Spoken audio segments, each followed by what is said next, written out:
Provincetown!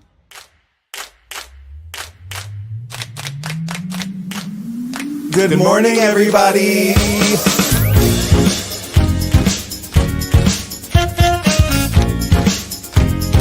Wake up. Wake up, wake up.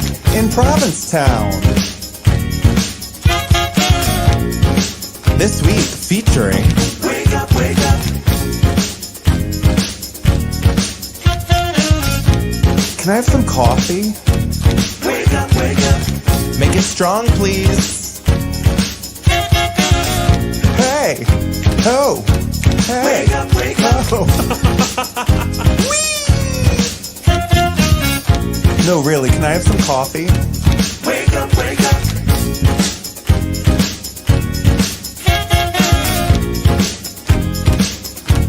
Wake up, wake up. Good morning, everyone! It is Friday, November 15th. Can you believe we're halfway through November? I cannot believe we're halfway through November since that Halloween that was 3 weeks long just seemed like it ended. And Halloween ended yesterday. It did, yes. And we've skipped past was there an election? Yeah, there really was. Okay. Yeah. How's your week going? My week is going great. It was actually a very good week. Good. Go ahead. I'm really bummed. I was sick last weekend, so I missed a Oh. lot of the stuff, but I heard so much. I was sick and I broke my toe. You broke it. Ooh. Yeah. Which one? The little one. Oh, well, that one's okay. Yeah. Right? Is it taped up to the other toe? Well, here's the thing. I stubbed it really hard. And then like 10 minutes later, I was like, why does my toe still hurt? And then I looked at it and it was entirely covered in blood and like not at the right angle. So I like put it back at the right angle. And then it was like, and then 4 days later, I was like, oh yeah, that's broken. Did you go to seek medical help? No, there's nothing they can do. There's nothing they can do. Yeah. They tape it and they say, Which is exactly what I did, but I couldn't really walk. E. So I didn't do much of anything last weekend. Well, I did a few fun things. Yeah. I had friends babysitting one of my favorite dogs at my friend's guest house for a few weeks, and I have a big. Zoe? It's Zoe at the Love Queen Vic Zoe. guest house, and so I have a big 10-room guest house that I'm looking after, and so I was like, oh hey, do you mind if I invite some people up to stay? And they're like, yeah, whatever you want. So I had some friends of mine I went to school with in high school that I'm still friends with. We didn't go to the same school. We were in the same town, but we did shows together in high school. And a friend of mine from my old theater days in Connecticut. So they came up, and I hadn't seen them in years. And so we did all of the things. We did the clamming. We saw a show at the Crown. We walked around. What did you see at the Crown? We saw To All the Men I've effed before, fucked before. Awesome. Yeah. Cool. Yeah. It was something. I love that. Conceptually, funny idea of like. Yeah. Isn't that a Cher and a Scott album, I think? Oh, maybe. It is. Okay. It was conceptually just getting people to tell embarrassing sex stories through song and patter. So it was, I went with my friends. Jonathan invited us to go, and we were like placed right by the stage, that little back booth. Yeah. And my friend Paul Rizzo hates to be anywhere that people can see. And Michael Goff was there, Marc Adams, and we were just sitting like right up on the stage. So we were kind of at points, like some of these stories, we were like, You're like, are they gonna fuck me? This is great to hear out loud. But conceptually, I think that is, it's a great idea to do, because we all have terrible sex stories. I have none. Really? That's not true. Harrison, I happen to know we terrible sex I'm stories. sure I've told you a few. Yeah, I've been there for one of them. That wasn't terrible. No, it was actually pretty fun. Yeah. So we did that, and then they were here for the whole weekend. We went to the pie contest, and not ironically, I often ask you to film things when you're at things. Yeah. And you're like, ugh. And I'm like, girl, just put the camera up and film it. We went to the pie contest. We got there early. It was at the Commons, the big fundraiser. We get there early, and thank God, because then there was a line within 10 minutes. And we get there, and we order, there was one lady. Sorry. The chili contest at the Universalist Church was the night before. And it was, you pay $10, sample all these chilies. They voted. There was a judged winner, and then there was the town favorite. So we go, and everyone's kind of in that little tiny room at the UU underneath, and it's hot, and everyone's wearing coats and blah, blah, and you're tasting all these chilies. And this one person just kept cutting in front of us in line.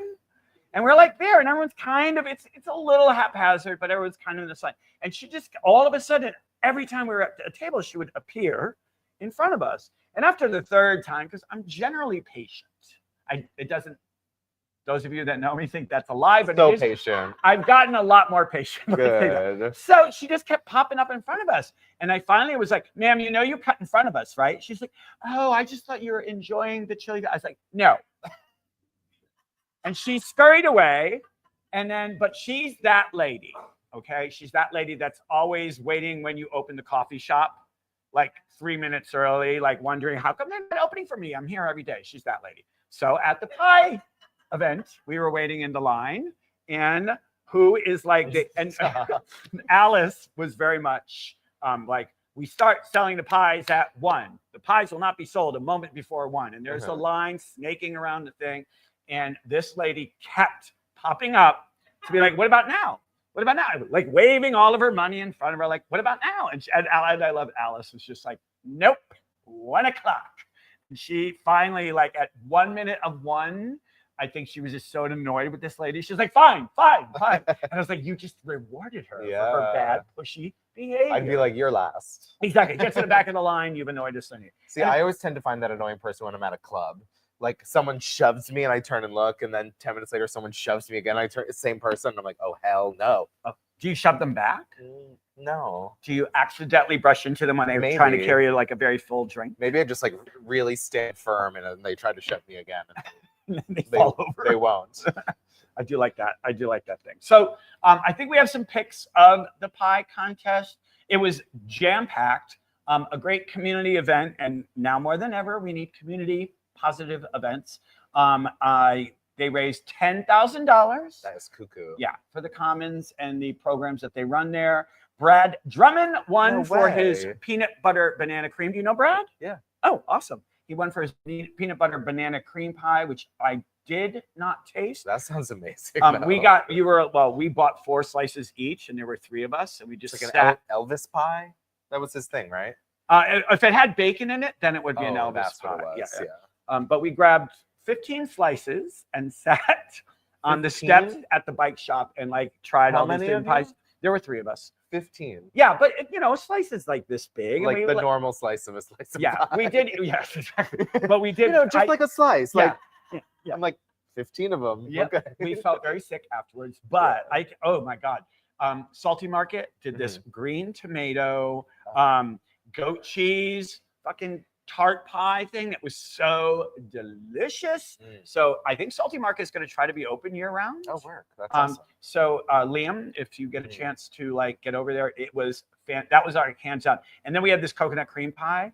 We had a meringue on it that we were like, oh, nothing's going to beat that green tomato pie. And then we had the coconut cream pie. We're like, oh, this is so good. So we were very sick. Who got second? Oh, Sean Gardner. Oh, well, bless his heart. Sean Gardner. This is the 3rd year that they've done the contest, and Sean is got second place every year. No. Yes. Every year. Every year. So Kristen Becker made the joke that he's always a pie maid and never the pie. Never a pie bride. Never a pie bride. The top pie was auctioned for $800. That is amazing. Yeah. So that was it was just fun. It was sweet. Delta Miles was a co-host. Zoe Lewis performed. It was just a great little event. It's always really fun to end the food and wine weekend. I was home and I could hear it from my house. It was cuckoo. Yeah. And I've never seen an event like that where like just like you can hear it through the whole town. Well, because nothing else was going on at that moment. It was like the middle of the day on a Sunday. Tea dance hadn't started yet because the final tea dance was on Sunday. I'm sure Sean will have something to say about that. I'm so bummed I missed that because last year was the first year that Tea had stayed open an extra weekend for the Food and Wine Festival. So usually for Last Tea, you get this kind of like combo of Halloween / Last Tea. And I really loved being there last year because it was because Halloween's usually insane, and then it's last tea, and it's like whatever. But then with the extra weekend, it's really just like townies, and it's a little smaller of a vibe, but it's really fun and really chill. I'm bummed I missed it this year. I had every intention of going. We were literally across the street. You had all that pie. Well, yeah, well, that was one of the reasons. And we were sitting there, and my friend was like, "You're not gonna come to tea with me?" And I was like, "Nah, we're just gonna stay here. Send me a video." And he did it. It was fun, and people were having a good time. Yeah, so that's awesome. I love that TA stays open an extra week for the Food and Wine Festival. Yeah. That's how you do it. You know, Yeah. That's how we extend the shoulder season. So big congratulations to Matt King. The Food and Wine Festival was an outrageous success. He sent me some notes on the success of it. So the Food and Wine Festival began in 2021, and it has grown every year, which is such an amazing sign that it is really an incredible event. They started in 2021 with 187 people attending the grand tasting, and it has risen every year, and it is up to 400 people this year. Wow. Yeah. And that's an event at Town Hall where you just go. And I was so I didn't want to be drunk in the middle of the day. You've been there, you know how it is. Yeah. But another thing I love about Matt is he really reaches out to the people that attend his events and asks their opinion. And last year they said that it was a little too crowded and there wasn't enough food. So this year I heard there was plenty of food from Relish, and they did a different setup so that there was a lot more space to move around. That's awesome. The other event that they tally people for is the gallery stroll, which is up from 2021, the first year, 167 to 320. And those are only registered guests. There were no tickets to partake, but they did ask that you register. So I'm sure there was even more people who jumped in on the phone. Paul Rizzo was at his gallery that day, all prepared for people. And he said that there were a lot of people. They ran out of wine. That the Food and Wine Festival provides the galleries with, a few bottles of wine to serve as a tasting thing. Oh, cute. And Paul, they drank all the wine. Paul drank all the wine, but they had Liz Carney had to run and get more wine. I was like, there's more people coming up the street. You better hurry up. That's amazing. Though. Yeah. Matt King did say that they had amazing volunteers this year, but as they grow, he's going to be looking to kind of expand the staff of the Food and Wine Festival. So if you have any, there was like a little list. They're looking for people to execute events, help with fundraising, planning, marketing, all of these things. So if you have any interest in the Food and Wine Festival and have any skills in those sets, you reach out to Matt King. It's a really incredible event. It is an event that is growing rapidly in the first weekend of November when I moved here 10 years ago was like tumbleweeds. And I was like, it's been a week. How is it already tumbleweeds? Right, exactly. But now it really stays lively, which is awesome. And it's hard to do something by yourself. And I think he self-started this thing, and good for him. But he's done such a good job. It's grown so much that now he needs some help. Yeah, that's exactly. Great.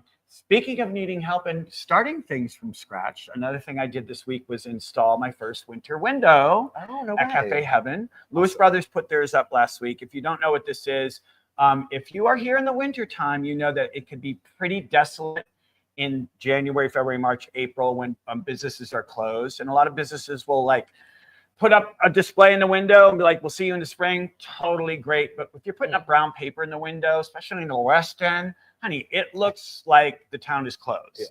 And so a few years ago, pandemic-ish thing, I was like, oh my God, this is sad. And I got together with some artist friends. I got together from people from the Commons, and we put up window art. And that first year I did it on my own. And then the next year, so I'm working with the Commons this year. Awesome. I've teamed up. Leslie and I are working together, which brings a little more gravitas, I think, not just Marc anymore. Not just me knocking on her door and saying, hey, don't be lazy. Like, she's like, so what we're doing is a lovely community program. Wait, she's nicer about it than you? She is nicer about it. So we're like good cop, bad cop. Yeah, don't have a blank window. Oh, what you could do is, so it's cool. So we're printing. We also work with a locally owned company that does the printing, Makepeace Media. And so if you have a business on Commercial Street and you're closed for the winter, which good for you. You made your money. You're going to sit someplace warm or whatever. Jealous. Like if you have a barren window, and if you have 8 windows, and even if you want to give us one, and I don't mean give, because we are asking the business owners to foot the cost of the printing of the vinyl. It's $4 a square foot. Brown paper costs more money. Does and it? It's art. Yeah. and it always falls down halfway Yeah. through the winter. It's even more sad. It's also really great for the businesses that stay open. Yeah, exactly. Because rather than being the one lone business next to two brown paper boarded up, now you're next to two businesses that are beautiful because they have art in the windows. Right, and it brings people to like, oh, let's walk downtown. Hopefully, I want this eventually to be like a thing. Second week in January, come to Provincetown, see the Winter Windows Project. Yeah.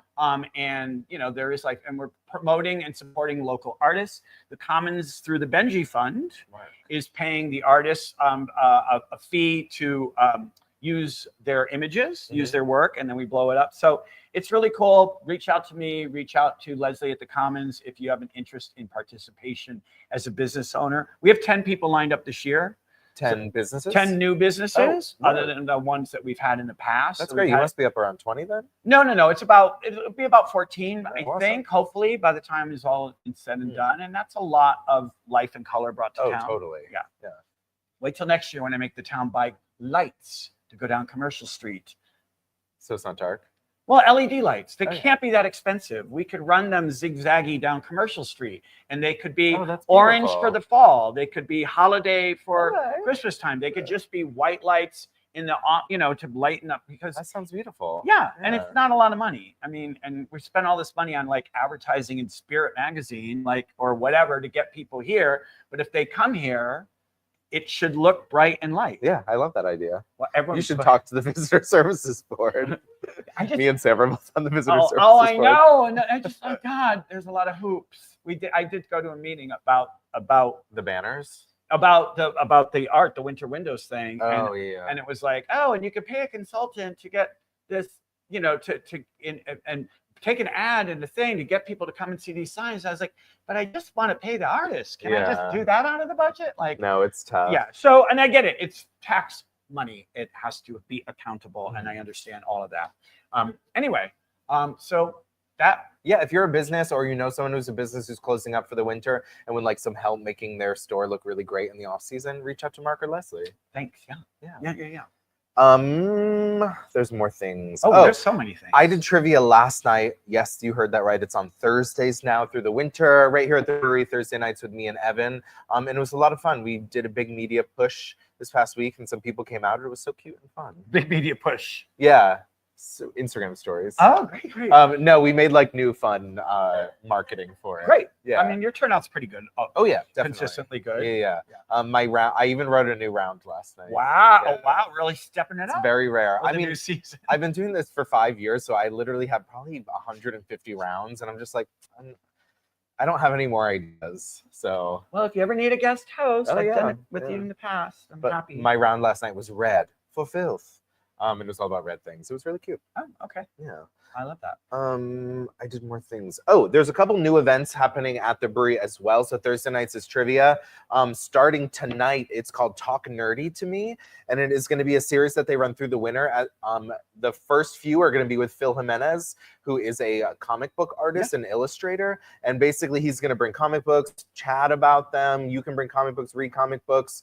So it's kind of just like a nerdy gathering. It's going to start comic books with Phil, and then we'll get some other nerdy people in here to talk about what they're nerdy about. Oh, that's cool. Yeah. I like that. Sharing your passion for something that people might be like, exactly. oh, there could be like Dungeons and Dragons. Probably, yeah. We'll Sports probably, night. yeah, we'll probably get Rob. I don't know. We'll probably get Rob Cromwell in here to do a Dungeons and Dragons. Yeah. Little What's that other game? informational Magic the session. Gathering. Ooh, let's get Sonny back. He loves Oh that my shit. God. I don't like those games. Oh no. I don't like when there's like a lot of I like to know like the 6 rules. Oh yeah. And I like it to be consistent. And then Gaston and Carrie used to do this big game night at their house, and there would be all sorts of board games, like Exploding Kittens and this and this. And they were like, "You're gonna love this game." And we sat Mark's down. over there. Can't we just play Rummy? Yeah, well, no, give me something with. So we're playing this game, and after a while, I was like, "Oh, look, I put my napkin on the right square." And they're like, "No, because this is the 5th time that we all went around, and the napkin has to go in the round thing." I was like, "Nope, I'm out. I'm out. You cannot change the rules in the middle." I hear If you. the rule book is this big, I'm not going to play that game. I'm sorry, and I love it for people who do, but not for me. I played like 4 games of Magic in my life and won every single one of them, and still couldn't tell you the first detail about how to play that game. What were you, like a wizard or a pixie? Like I don't know any. I literally know nothing. I don't know. I always pick You won and you don't know. I don't know. Are there characters? Yeah, well, I'll give you a very good. There's Please do. mana. So there's 5 different types of magic, like earth, fire, kind of magic. Yeah. And then you basically get a deck that uses 2 of those. Sure. So you're like fire and earth, and then you get all the cards. Your deck is cards that use fire and earth magic, and then you fight each other with cards. Okay. All right. I get it. Yeah. All right. Yeah. Sure. And I'm good at it. Okay. I don't know. Or you just had good cards. Is the luck of the draw? I mean, obviously there's skill and you have to there's strategizing, but I don't think I did any of that. How could you? Right. Also Saturday night through the winter at the brewery is going to be Stacks of Wax. It's a vinyl night. We just got a turntable. We have a bunch of records. And we encourage people to bring their records. And people can kind of just throw their records on. We'll do a little list, and then everyone can like jump out to fun music. That's really cool. And do you now, like, say someone comes in, like, for the old people in the audience, say someone comes in with like a record, the recording of Tallulah Bankhead doing acting scenes, where you read the script and she says, "Darling, I will," and then you have to. There is a series of records that were produced way before any of your time. Like almost like acting partners? Yes, acting partners. Oh, that's like fun. So if you have like but they would I think you should totally do that. Totally, like that would be super fun. So like, do you remember I'm old. Word jazz. So Ken Nordine was you're not even these references are so bad. There was these albums that were created called Word Jazz, and this guy was Ken Nordine, and he had a little troupe of actors, and one of them was Mr. Magoo, whatever his name is, and also Mrs. Howell, Natalie Schaefer were on these records. So they were, I guess you would play them at parties, like it was sort of a comedy album. And someone would have to get up and do. No. You would just be like at a party and having your little, a grasshopper, and you'd be sipping these things and listening to these comedy records, and I just like remember them, but they're so weird. And when I saw the show Shaboom, which was totally weird and all pre-recorded, I was like, oh my God, you guys must know Word Jazz. And they're like, what are you talking about? And I was like, you got to look at Ken Nordine's Word Jazz. Look it up, Google it. They're so ridiculous and very smart too, because there's, you can be ridiculous, but you always be smart. And it was just so I hope people bring in those kind of records too, because that could be fun to like listen to this silliness. Yeah. Other fun events coming up. I don't know if it's kind of far away, but I wanted to get ahead of it. So for Holly Folly, it's 3 weekends away. Not this one, not the next one, not the next one, but the next one. Sure. I don't know. Holly Folly. Trampoline is going to be on to tell us that it's Holly Folly. Yeah. But there's a ton of fun things going on over at the Guerrette House. I'm the new bar manager there. But we're going to have a really fun one day. I know there's holiday markets all over town. I know Canteen runs one through the entire month. The Crown tends to do them some weekends. But at the Guerrette House, we're doing a one day only. Oh, cool. Holiday market on the Saturday. I think it's the 7th. Of Holly Folly weekend, and it's going to be tons of fun. It is a company coming in, and they're bringing in 50 queer artists. So it'll be a really nice one day. A lot of artists from out of town, but all queer. There's going to be about 10 local artists also thrown in there. We're going to have some drag queens. Oh, a lot of fun. It's going to be tons of fun. Do you think they come up on a bus? I don't know. I imagine full of. I just think they're all crafting on the bus. They're all knitting. The craft bus is arriving. But it's gonna be tons of fun. I'm gonna try to get a singer. We're gonna have the bar open. I'm gonna have like mulled wine and hot chocolate. That sounds like fun. Yeah, it's gonna be really cute. It'll be in the yard outside, hopefully weather permitting. Nice. Yeah. Oh yeah, in the courtyard. Yeah. And it's Peter Toto still doing his Thursday night? Yes, he's doing it once a month. I think it was 2 weeks ago, so it'll be in 2 weeks from now. Right. And Cody Plays are happening once a month on the Monday night stuff. So there's still things going on. Yeah. Also that Saturday, the 7th at Gifford House, Roxy Pops is doing her first one-woman show at the Gifford House. And also that Saturday and Sunday, I will be at the Crown and Anchor with Kristen Becker doing Sandy Claus. Oh, great. Yeah. So, yeah, there are still things happening in the off-season. Oh, so many things. Yeah, so come on down if you're not here. Yeah. Get a hotel room. Heads in Beds, Harrison. Also, I leave on Sunday to go to Vegas for Devil Wears Payless, our first tour stop. Excellent. Yeah. How many tour stops do you have? You don't know yet. 3. Oh, you 3 confirmed. Oh, where are they? Not Mexico, I hope. Mexico. Oh, well, good luck with that. So we'll be in Vegas next week, and then later on in the winter, we will be doing a long stretch in Fort Lauderdale, and then a quick little jaunt in Puerto Vallarta. Oh, Yeah, I'm really excited. Fort Lauderdale, great. Okay, I know, but I feel like to not bring queer art to Florida would be them winning, you know? Yes. There's still queer people Of everywhere. course there are. And they're not going to give up their condos that they're not paying taxes on. So honey, they'll be in Florida. So you might as well bring queer art to the people that will still live in Florida. Okay, I have a couple news stories. Bring them. So last Friday, the Grammys announced their nominations for the 67th Annual Grammy Awards, which will be happening next year. And I just have to gloat a little. Remember last year when we were talking about the Grammys, and I said it's crazy that Taylor Swift wins all the awards, and not because she's bad, but because there's so many other artists that are deserving that get no recognition. And then I made a playlist. I'm like, these are all artists I love that will never be nominated for Grammys, but they really should because their music is incredible. There's out of the 4 people leading the nominations this year, 3 of them were on that playlist. Oh, great. Yeah. So Chapel Rowan was on that playlist. Chapel is nominated for 6 awards, including Record of the Year for Good Luck Babe, Album of the Year, and Song of the Year. Charlie XCX has 7 nominations for Brat, Album of the Year, Record of the Year, Best Pop Duo with Billie Eilish. And then Troye Sivan is nominated for Best Pop Dance Recording for Got Me Started. And also Kehlani, so I guess there were 4 artists that were on my playlist that I made. And it was just queer women. Those are all queer women. Oh, really? Oh, yeah. So I made a playlist of people that I thought should be nominated for Grammys that are also queer women, and 4 of them ended up getting nominations the next year. They must be watching. They must. I think that the leadership of the Grammys has changed. Like there's a new director, whatever the fuck they're called. And I think that they expanded the people that can nominate things. Oh, cool. And there's been some controversy in the sense of the Grammys used to sort of be like the nerds, like the music people nominating their own. And then people were like, this person's winning a Grammy. No one's ever listened to that person before, which is a fair thing. It's like an arts organization nominating people from their organization to these things.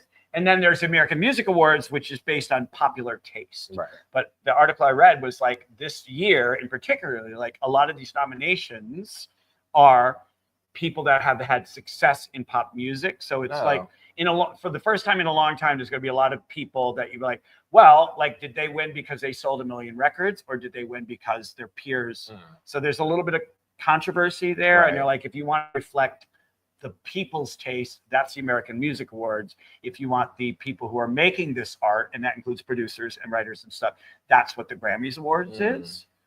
But I feel like there's been a shift in, I mean, when I grew up in the 90s and the early 2000s, there was very little respect for pop music. Yeah. And I feel like Lady Gaga really changed that. She turned it into, like, she created an environment where you can make pop music but still have a lot of artistry behind it. And I feel like the artists that are coming up now, like Billie Eilish, Chapel Rowan, Charlie, have really built off that, and they're making like really high art that is also pop music. I think it's also easier in the sense of you don't, Billie Eilish self-produced, right? Like that you can grow a audience through social media or through like your own thing. Like, I don't need to be in the studio spending $2 million to make this record. I could do it at home on my keyboard and whatever. Like, technology is a tool. It can be used for good.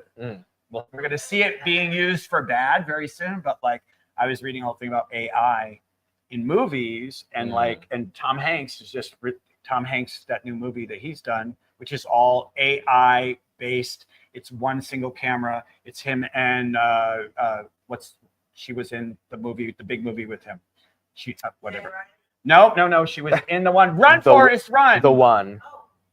Yeah, her. Anyway, Robin Wright, and they use AI to de-age them, because this whole concept of this thing is them in one spot on Earth, and it's told over like decades and decades and decades. Oh, cool. And it's them throughout their lives. And so I was reading this whole article how it was made, and they said that this would have cost $400 million if we did it with CGI.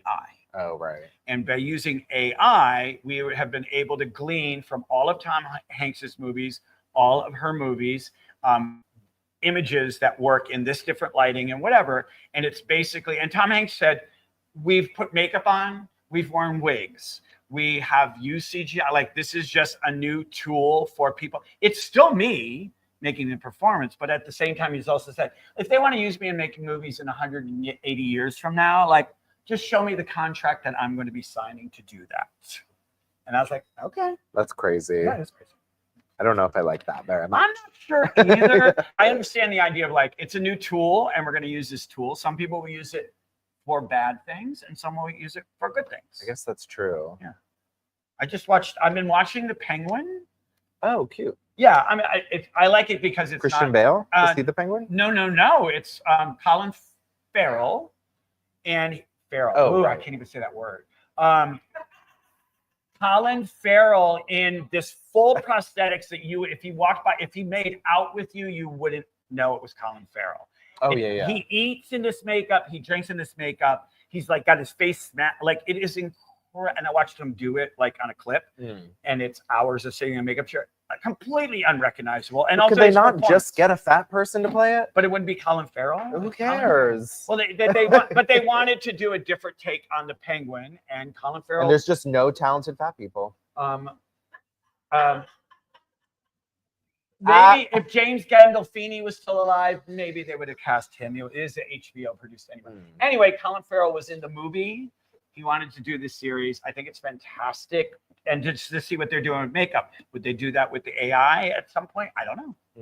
But that would put those makeup artists out of work. But anyway, speaking of being out of work, what else you got? Have you been in Stop and Shop lately? Oh, I have been, and I very rarely go. And I was like, oh, okay.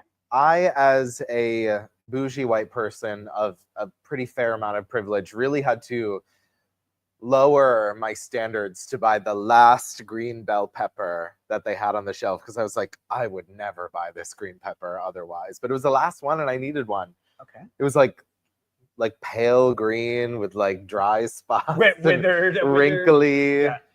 Was it so evidently there has been a glitch in the ordering system? It was like a cyber attack, I heard. It's a hack, and it affects Stop and Shop and some other grocery store that they are. It's throughout the Northeast. It's not just our store. It's not them punishing us. It's not, God, we live at the end of a sandbar in the middle of the ocean. You're lucky you have a grocery store.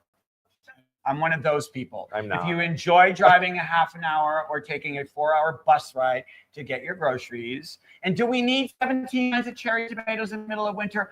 We do not.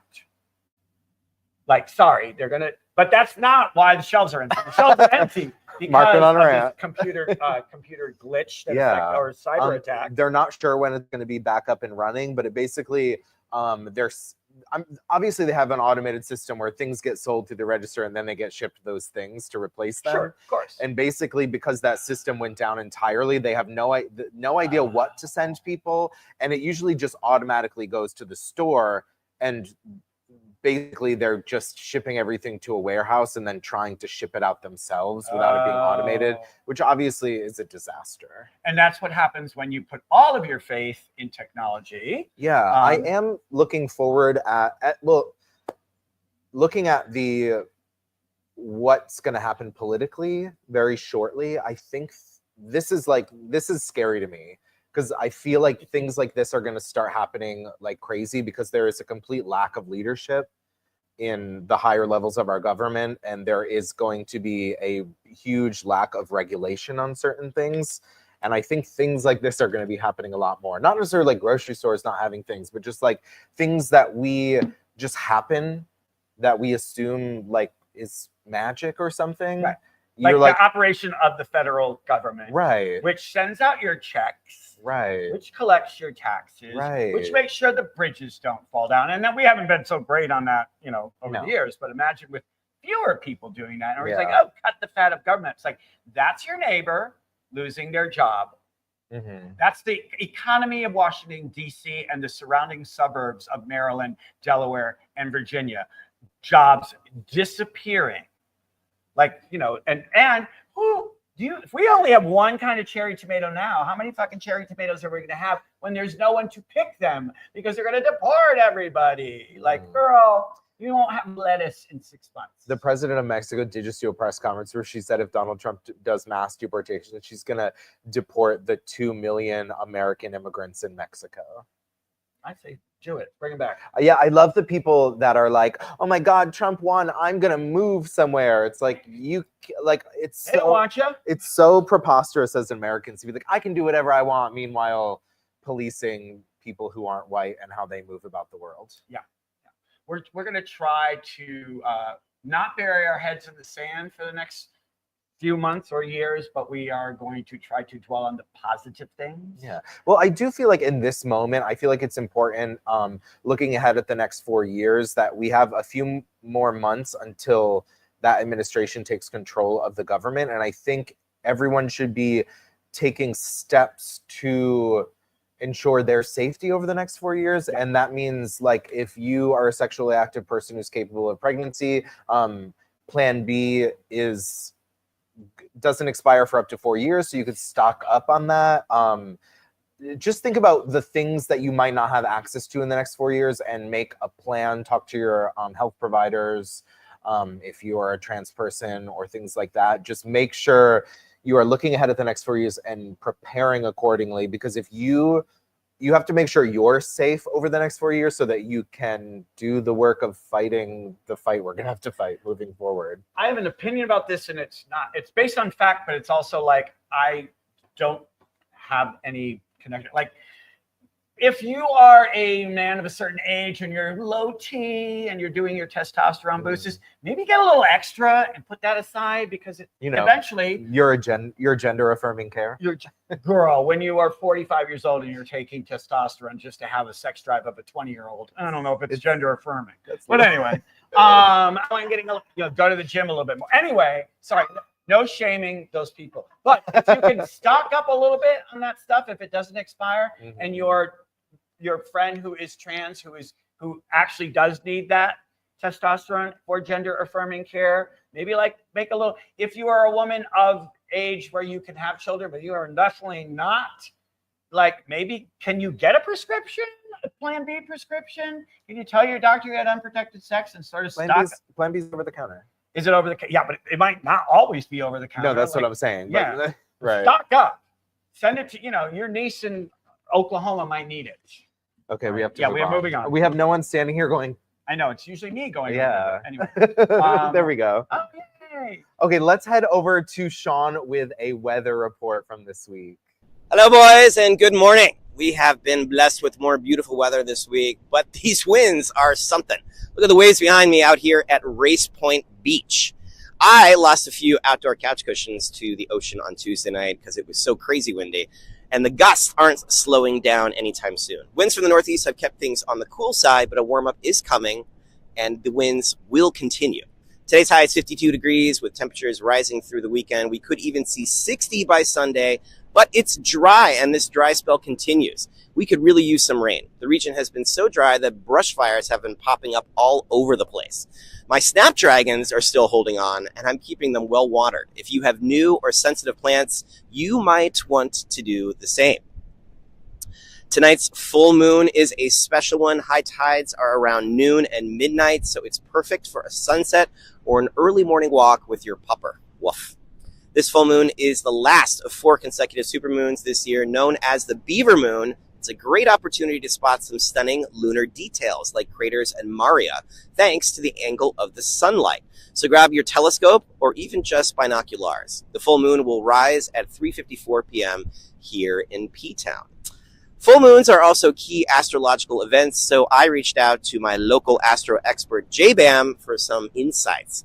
He said that with the full moon in Taurus opposing the sun in Scorpio, this moon encourages us to appreciate the stability we've built and let go of emotional clutter, jealousy, and FOMO.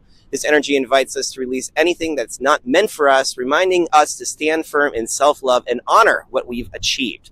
When the universe intends something for us, it will come. Some wise words, whether you believe it or not.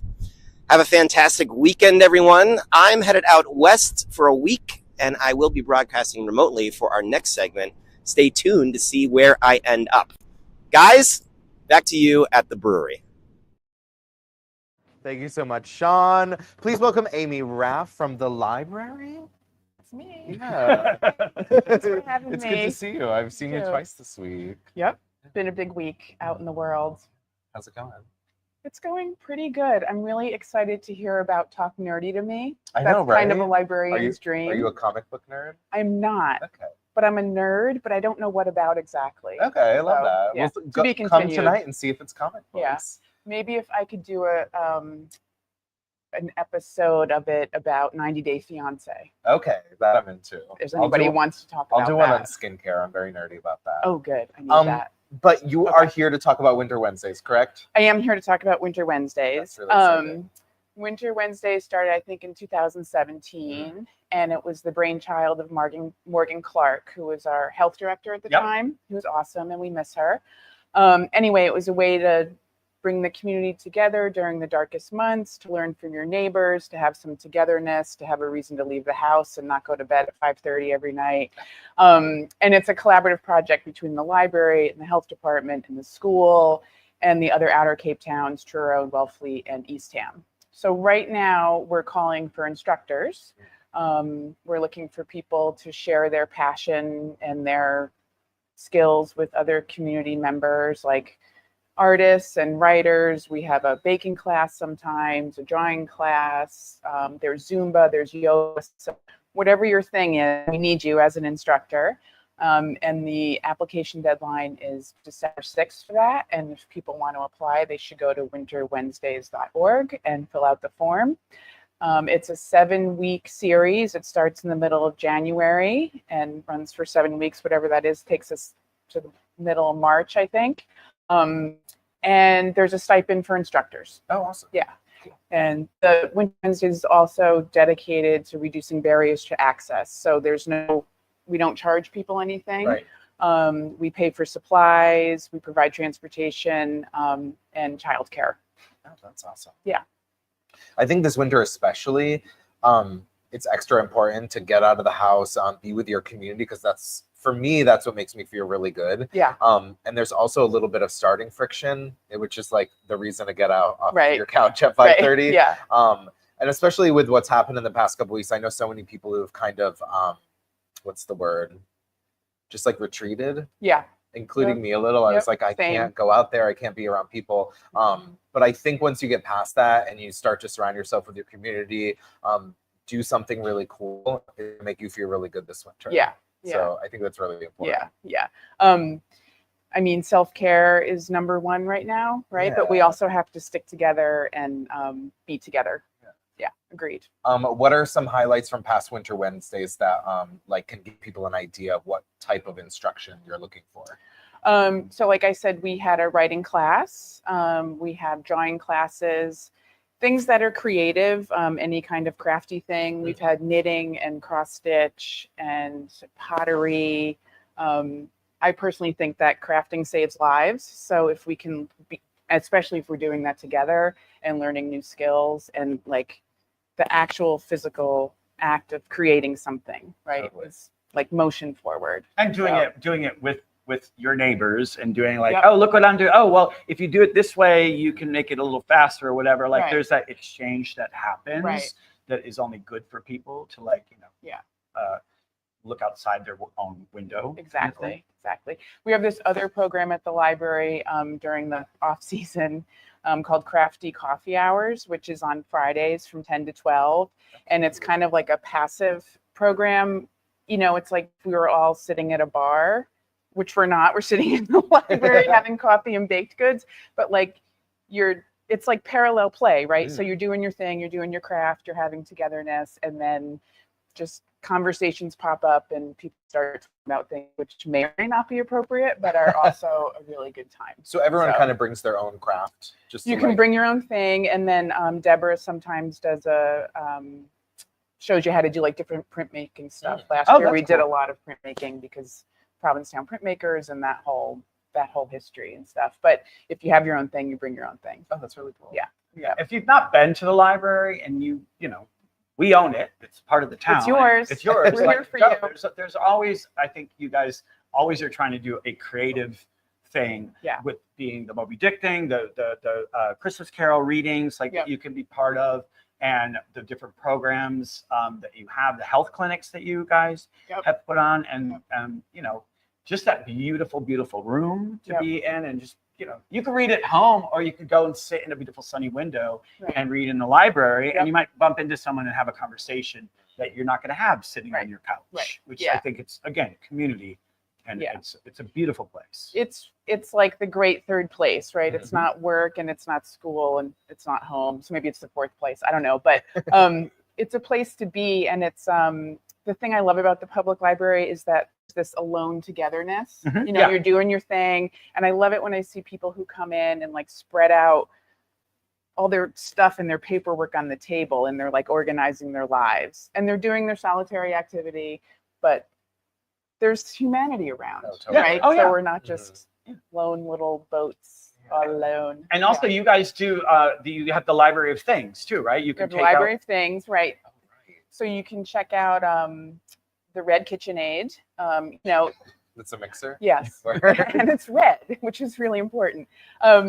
And we have like craft supplies. We have a DVD player. We have the KitchenAid. We have a food dehydrator. We have a sewing machine. So it's like those things you might need sometimes, but you don't want to invest in, right? And, or store it, or whatever. That's amazing. And it's just, it totally fits into the whole sharing economy of the library. Why is it important that it's the Red KitchenAid? I mean, because I'm the library director, and the Red KitchenAid is important. I love that. I'm not a food prep person, but I appreciate food and all those who prep it. And just there's nothing like a red appliance. I hear you. Right? It fires you up. It gets you like, okay, all right, me happy. I like that idea. Yeah. My favorite thing about the library, every time I go and I snap a picture of it, is if you walk straight in and go to the back, there's a reading room, and it's the Marc Jacobs reading room. And every time I see it, I'm like, my town is so much fucking cooler than everyone else's. Yeah. Your library doesn't have a Marc Jacobs reading room. But we do. And we have a boat too. So there. Right, exactly. Can we talk about Crop Swap for a second? Oh, I was just about to bring it because I went there yesterday. Yeah. So another cool thing that Morgan started when she was health director was Crop Swap. So we have this fridge in the library, and we know that Provincetown is really generous when it comes to access to food. We have the soup kitchen and we have pantries, but people lacked access to fresh produce. So that's our jam. Especially these days. And so anyway, so it's there and it's for anyone, and it's literally a free for all. You don't have to say why you're there. We don't know who's there. You take what you want. You determine what your need is and bring your own bags, please. And when does that happen? Because it's random times. It's right? random.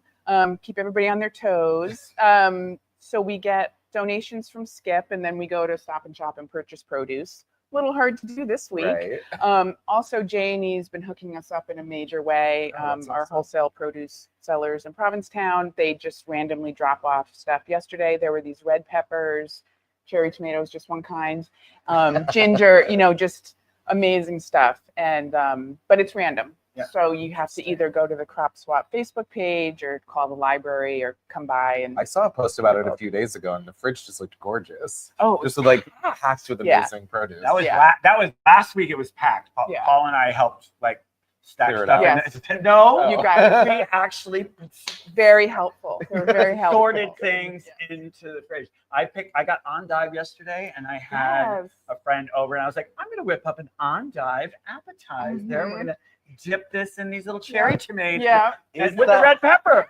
Is that how that's pronounced? Endive? Yeah. That's how my mom says it. Okay. Is it endive to some people? I don't know. Did you make hummus and put it in? I took mozzarella balls, cherry tomato, and the red bell pepper that came from the shack, and put it in a blender and chew. Yeah. And we dipped the endive, whatever, into it. Yeah. It's delicious. Yeah. Amy, thank you so much for coming by this morning. Thank you. The list of reasons you just gave us to stop by the library is so long. So stop by. Get a card. And you also, if you get a card, you can watch movies at home. You can. With your library card, you get access to Canopy, which is streaming movies, really cool documentaries and classics and a lot of stuff. You also get access to Overdrive, which is our downloadable ebooks and audiobooks. Yeah, so cool. Check out the library, folks. Thank you. Let's head on over to Sam with the roundup. Good morning, Provincetown. Welcome to the weekly roundup with me, Sam Sewell, for the week of November 15th through the 21st. This week at Water's Edge Cinema, they are playing Honora and Heretic. I've heard both are very, very good films. Check them out. And then at the brewery on Friday nights, Phil Jimenez is having Talk Nerdy to Me. It starts at 7, and the kitchen is open over at the Provincetown Brewing Company. Then later on, if you want to get your karaoke on this weekend, Dana Denzel will be at the Governor Bradford at 9 p.m. And also at 9 p.m., DJ Jake Glass will be spinning during Freaky Fridays at the Crown and Anchor. On Saturday, brunch is still happening in town with Anita Cocktail over at the Post Office Cafe. They have 2 seatings at 11 a.m. and 12:30 p.m. Then on Sunday, Billy Huff is holding Punk Rock High School over at the Governor Bradford at 4:30 p.m. and encourages you to beg or steal or borrow a guitar or keyboard, and let's make some punk music. On Monday, you can get your music bingo on in the evening at Bay Cafe. And then on Tuesday, there is Latin night at the Post Office Cafe at 8 p.m. Thursday, if you hadn't known this, Water's Edge Cinema holds Townie Thursdays with $5 movies and $5 popcorn every Thursday for all films, excluding those in the Film Art Series. And also that Thursday, the 21st, Film Art Series will be screening Girls Will Be Girls at 7 p.m. in collaboration with Pam and hosted by Howard Karen. As always, if you have anything you'd like to see up on this report, for any Pink Friday upcoming deals or anything with Holly Folly, please feel free to send them to samsewellarts@gmail.com. Bundle up, it's getting cold out there, and have a wonderful week, everyone. Thank you so much, Sam. I thought it was cold in here. Yep. Please welcome 2 cast members from Almost Maine, the show coming up at the Provincetown Theater. Oh, there you my gosh. Surprise! Oh, how awesome. Hi. How After are all you? these years. All right, we're going to have to adjust this. Wait, this I know. isn't All your right, first time on the yeah. show, is it? It is the first time on the show. Bob Bob is going to Fury. be so mad. I totally got a text from him. Was like, I cannot believe that you are coming on Wake Up when I'm not here. I was like, what? Oh You my shouldn't God, have left, that's Bob. I know, right? God. That's what you get for having a life, Bob. Yeah. You're not supposed to leave. It's only Never, November. never. Anchored right here, Yeah, always. They have a show to talk about. Yes, we do. We Indeed. do. We are in the last production of the 2024 season at the Provincetown Theater. It's a show called Almost Maine, and by playwright John Cariani. And I basically describe it as Love Actually meets Northern Exposure. Okay. So you get this a series of vignettes, different scenes that take place on one night at what time is it? At one time, all At at the same- 8:50 p.m. Oh. During the Northern Lights, as the Northern Lights come on. So that's cool. sort of a motif that unites all the different vignettes because they're all happening at the same time. And they're basically stories of sort of magic, love and magic that sort of happen in that moment. And with a very, obviously rural local community, kind of like Provincetown, except much, much colder. and much more rural. Yeah, very rural. The actual area where this occurs has less than 10 people per square mile. So Yeah. it's like Yeah. rural churro. It's the And least. it's like churros spread around over like, a million miles next to Canada. Oh. So- One thing I love about the show is as you're promoting it, I realized there's like 50 people in it. Yeah, it's all. There's 19 or 20 people in it. Yeah, it's a lot of local actors. So Yeah. David Drake likes to, for the final performance of the season, when especially the off season like this, to bring in a lot of local talent. So he's called on us again to play, what a surprise, a couple. A couple of what? A couple of what? A couple of what? You'll have to see the show to find out. Yeah. No, but I believe Bob Curie always refers to us as the Liz and Dick. Not. It's funny when I he hate says it when because it's a people joke. call me that. Yeah. I don't think he prickly now. I'm Liz. This is my dick. Yeah. So wait, all 20 people are on stage at the same time doing the scenes? No, separate vignettes. The idea is that they're all occurring at the same time, but they're all scenes for two people. They all contain something magic. They all are about love. And finding who you are in the world and the person that completes you. So it's they don't. How did you get cast in those? I know. It's a mystery. I don't know how it keeps happening. We're like against type here, but we're not the only couple, Provincetown couple that's in it either. Frank Vasello and Nathan Butera from Relish Bakery are also in it. So that's exciting. And then you got a lot of people from Provincetown. You got Racine Oxtoby, who's from Truro, the library. You've got performers.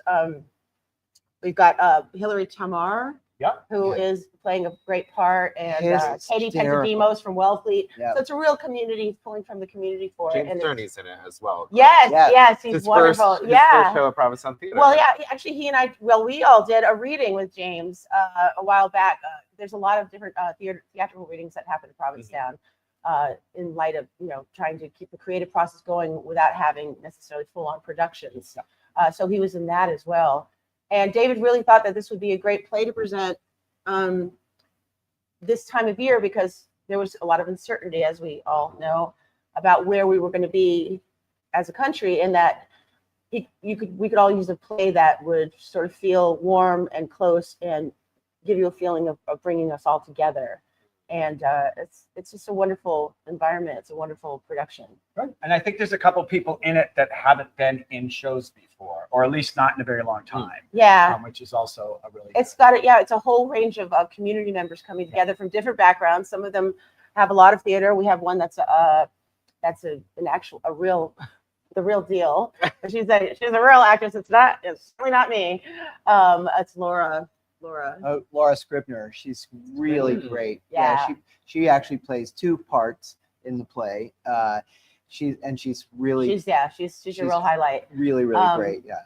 But yeah, it's been an incredible experience, and it's a great way, with all the different shows that are going on. The Provincetown Theater, it's the birthplace of the modern American theater. So it's kind of keeping the legacy alive that some people forget. Oh yeah, 100%. Yeah, I mean, it's great. It's great to go to a drag show. Yeah.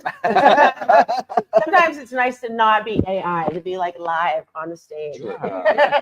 Now, Ian, you come from a theatrical family. I know your history. I do. You did a stint in Hollywood. You have done a stint in Hollywood. Yes.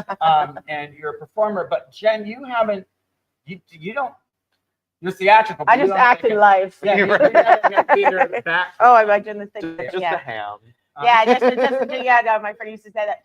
I smell ham in here. Like, oh, there I am. We can sort of thank David Drake a little bit for this too, because he literally popped up to us at a Provincetown Art Association. Yeah. No, it was at the Queen Vic for me. Oh, that's right. And he popped party. up to us and he said, "Oh, I have a perfect part for you two. Perfect parts for you two." And it ended up being Maddie Faye and Charlie in August Osage County.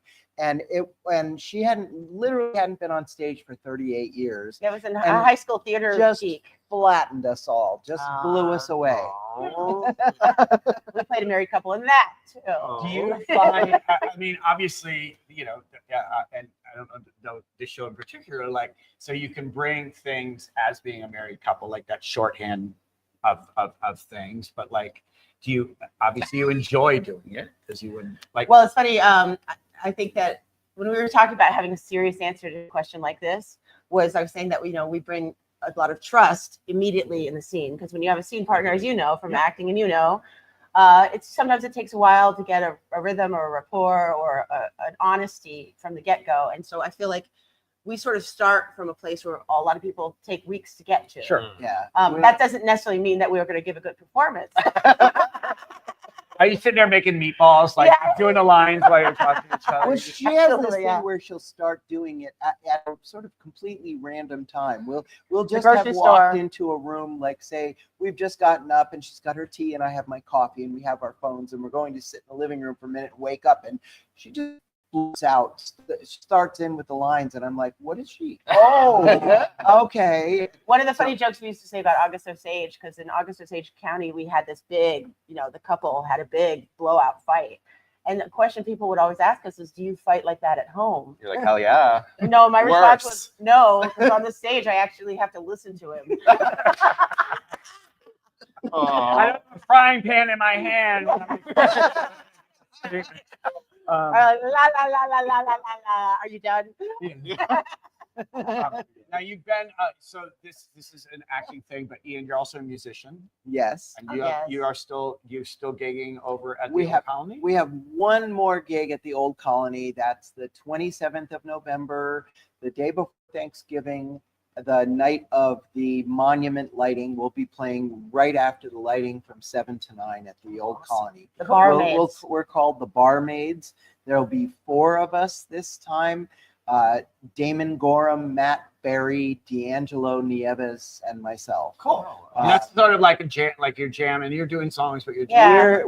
We're doing songs. They do like 70s, kind of 70s rock mixed with contemporary singer-songwriter. It's really good. I mean, you go and you Jethro Tull, Crosby, Stills and Nash. They did some spoken poetry. They did Charles Bukowski one night. Came up and he didn't come up. Isn't Jethro Tull the one with the flute? Aqualung. What are you doing? Damon plays the flute and the guitar. So he he plays the guitar. guitar. Flute. He plays flute on a couple of Jethro Tull songs that we do. Oh my God, that's funny. And he's a great it's kind of a flashback in those moments, but the OC just comes alive. Sure. Like, every single drunken face is lifted from the counter and they're like, wow. I don't remember putting money in the jukebox. The song was on there. So when can we see Almost Made? We open a week from yesterday. Mm-hmm. So 21st. It opens on the 21st. It's going to be playing Thursday, Friday, and Saturday nights at 7 o'clock for the next 3 weekends. Oh, amazing. With a Sunday matinee at 2. Nice. So the last show I think is December. Thanksgiving Thursday. Except not on Thanksgiving Thursday, because we'll be, Eating turkey. We'll be full. Yes. Maybe. Reciting lines over, a carcass. Thank you so much for coming in. I can't wait to see and I just want to complain about one thing now that I'm here and I have to hear. No, not Bob again. Okay. Although it's probably his fault. Where's the green room stuff? There's like no coffee. There's no That beer. is Bob's fault. It's Bob's fault. I said, what kind of place is this? Where's craft services? Right. Usually I get a couple of shots before I do that. The budget for the show is. I'm talking to my agent and I'll be like, wake up. 0. Never again. We don't. You're welcome. Thank you so much for coming. I brought down the suggestion box, but I know you don't read that. It's right over there behind the bar. It's a black bin. Right next by the toilet. Yeah, exactly. Thank you all so much for watching this week. We want to give a big thank you to our sponsors, the Crown and Anchor, the Provincetown Brewing Company, the Boat Slip, Shipwreck at the Brasky, Provincetown Business Guild, P-Town Tourism, as well as PTV. Yeah, thanks for watching this week. Thanks to our guests. Thanks to our viewers like you. We'll make this possible. Yeah, we'll see you next week. Thanks for waking up in Provincetown. Wherever you are. We'll Wake up, wake up. There we go.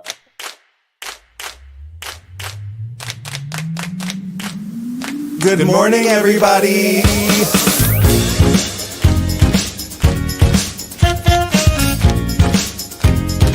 Wake up. Wake up, wake up. In Provincetown.